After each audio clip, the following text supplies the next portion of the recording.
pendengar yang budiman, di antara faidah atau hikmah kita mengetahui dan membaca serta mengetahui tanda-tanda hari kiamat ini, di antaranya adalah dengan mengimani kabar-kabar tersebut, maka itu termasuk dari keimanan kepada Allah Ta'ala dan keimanan kepada Rasulnya Sallallahu Alaihi Wasallam. Jadi, termasuk konsekuensi kita beriman kepada Allah dan kepada Rasulnya Sallallahu Alaihi Wasallam adalah kita membenarkan setiap kabar yang datang dari sisi Allah Ta'ala ataupun dari lidah Rasulullah Sallallahu Alaihi Wasallam. Maka ketika seorang mukmin mendengar hadis atau ayat, khususnya hadis-hadis karena banyak terdapat dalam hadis-hadisnya. Ketika mendengar hadis-hadis yang memberitakan tentang tanda-tanda hari kiamat, lalu dia beriman dengan tanda-tanda tersebut, maka dia telah mewujudkan salah satu sifat orang-orang yang bertakwa, yaitu mereka yang beriman kepada yang gaib. Yang gaib artinya sesuatu yang tidak terlihat, yang belum datang, yang tidak tampak. Tetapi kita mengimaninya, dikarenakan telah dikhabarkan oleh Zat yang maha benar, yaitu Allah Subhanahu wa Ta'ala, atau dikhabarkan oleh Rasul yang sangat terpercaya, yaitu Muhammad Sallallahu Alaihi Wasallam. Dan mengimani perkara yang gaib ini termasuk sifat pertama dan utama orang-orang yang bertakwa. Sebagaimana Allah berfirman di awal surat Al-Baqarah, Alif Lam Mim, Dzalikal kitabu la raiba fihi, hudan lil muttaqin, alladzina yu'minuna bil ghaib. Alif Lam Mim.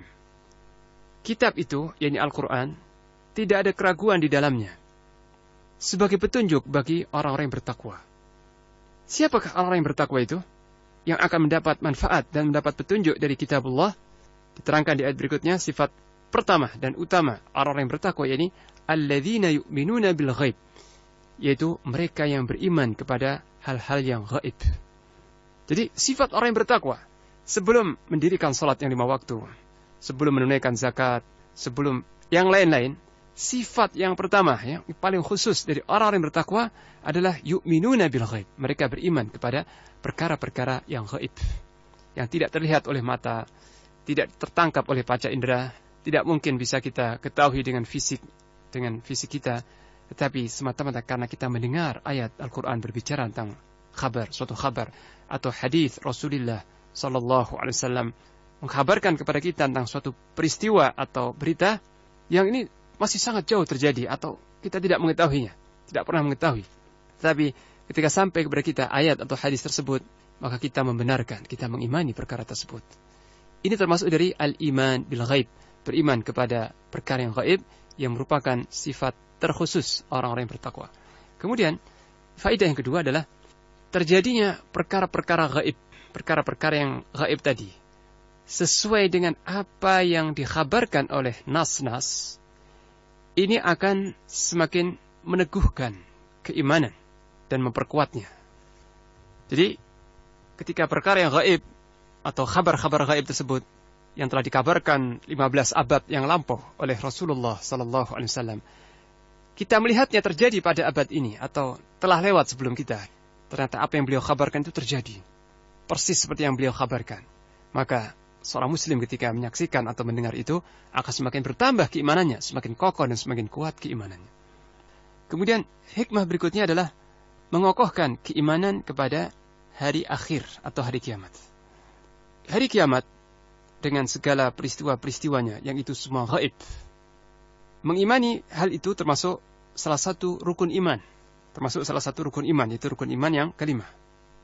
Kemudian terjadinya peristiwa-peristiwa di dunia, persis sebagaimana yang dikhabarkan oleh nas-nas, ini menjadi dalil yang wadih, bukti yang sangat jelas akan kebenaran setiap kabar yang telah disampaikan oleh Allah Ta'ala maupun Rasulnya SAW terkait dengan hari-hari kiamat, terkait dengan berita-berita kiamat. Jadi, peristiwa-peristiwa hari kiamat itu sangat dirinci di dalam Al-Quran dan juga dalam hadis. Peristiwa demi peristiwa. Proses demi proses. Tahapan demi tahapan yang akan dialami oleh manusia nanti di hari kiamat sebelum menetap di tempat tinggalnya yang sejati, yaitu di surga atau di neraka. Sebelum itu ada proses-proses yang sangat panjang dan sulit serta berat sekali. Nah, ketika di dunia ini kita menyaksikan berita-berita tentang peristiwa yang terjadi di dunia, bukan di akhirat. Yang akan terjadi di dunia, berupa peristiwa-peristiwa yang akan datang di akhir zaman, atau akan muncul di akhir zaman. Dan itu telah dikabarkan oleh Allah dan Rasulnya sallallahu alaihi wasallam. Terjadi dan kita menyaksikan, kita melihat atau mendengar, maka ini semakin mengokohkan keimanan kita kepada peristiwa-peristiwa gaib yang dikabarkan akan terjadi di akhirat. Karena semua berita itu datang dari Allah SWT. Jadi, untuk yang di akhirat, peristiwa-peristiwa yang dikabarkan terjadi di akhirat tidak mungkin kita membuktikan di dunia. Tidak bisa dibuktikan.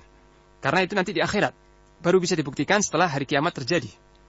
Tapi, tanda-tanda hari kiamat yang itu semua yang terjadi di dunia, bukan di akhirat.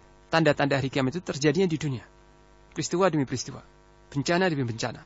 Malapetaka demi malapetaka. Perubahan-perubahan. Dari baik menjadi buruk dan seterusnya.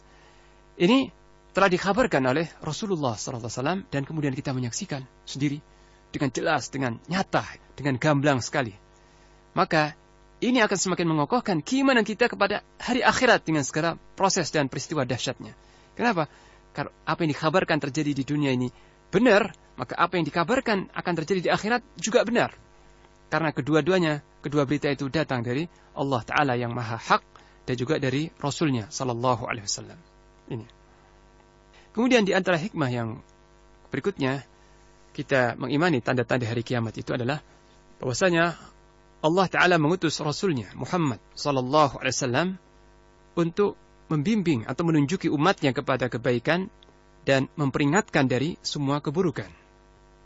Kemudian Rasulullah Sallallahu Alaihi Wasallam telah memberikan petunjuk kepada para sahabatnya apa jalan yang harus mereka tempuh, sikap yang harus mereka ambil ketika terjadi peristiwa-peristiwa yang akan muncul pada masa para sahabat tersebut.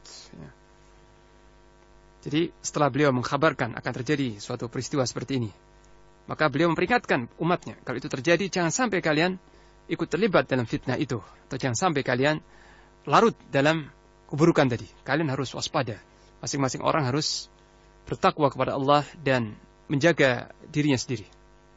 Demikian pula ketika peristiwa-peristiwa itu tidak terjadi di kalangan para sahabatnya, tapi terjadi di kalangan umatnya. Maka, jika peristiwa-peristiwa itu terjadi, maka beliau memberikan solusi, memberikan petunjuk. Kalau itu terjadi, apa yang harus kalian lakukan? Sikap apa yang harus kalian ambil? Nah, sehingga dengan kita mengimani tanda-tanda hari kiamat tersebut, sekaligus kita tahu bagaimana kita harus bersikap. Bagaimana kita harus berbuat ketika itu terjadi. Dan di sini ada suatu faedah besar, yaitu apa? Petunjuk kepada kebaikan dan pencegahan dari keburukan. Adapun peristiwa itu terjadi, pasti terjadi, tidak bisa dihindari.